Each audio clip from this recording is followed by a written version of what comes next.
नरकासुर जिसने 16,100 स्त्रियों को किडनैप कर लिया था और कृष्ण भगवान ने उन सबको बचाया था, वो और कोई नहीं, इतनी पवित्र धरती माता का पुत्र था। सोचो, भूदेवी का पुत्र और इतना सब कुछ गलत कर रहा है, बट इसके पीछे की स्टोरी ना आपको अमेज्ड कर देगी। नरकासुर के महल को गार्ड करता था एक 5 मुख का असुर जिसका नाम मुर था, और इसकी आड़ में नरकासुर बहुत कुछ गलत किया करता था।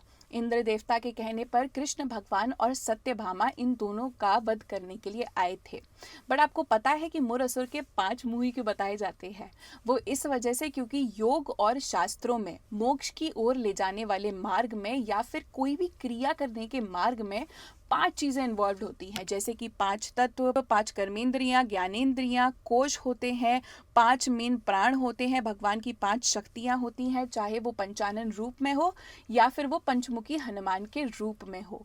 और इन्हीं 5 चीजों के मार्ग को रोकता था वो 5 मुख का मुर असुर, जिसकी वजह से नरकासुर अपने अंदर की प्रकृति से अवगत नहीं हो पा रहा था। हमारे साथ भी तो होता है, इतने सारे डिस्ट्रैक्शंस होते हैं तो हम अपनी अंदर की प्रकृति को रियलाइज नहीं कर पाते।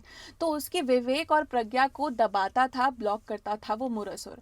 जैसे ही उस मुर असुर का वध हुआ, वैसे ही खुद उसके अंदर की प्रकृति उसके सामने आती है सत्यभामा के रूप में, क्योंकि माँ सत्यभामा ही भूदेवी का अवतार थी। इसी खुशी में हम छोटी दिवाली या फिर नरक चतुर्दशी बनाते हैं। और क्योंकि इस दिन कृष्ण भगवान ने नरकासुर की सारी प्रकृति को ब्लॉक करते हुए असुर को मारा था, इसी वजह से इस दिन किया गया कोई भी मंत्र या साधना फलित हो जाती है। आज के लिए बस इतना ही। may the शक्ति बी विद यू।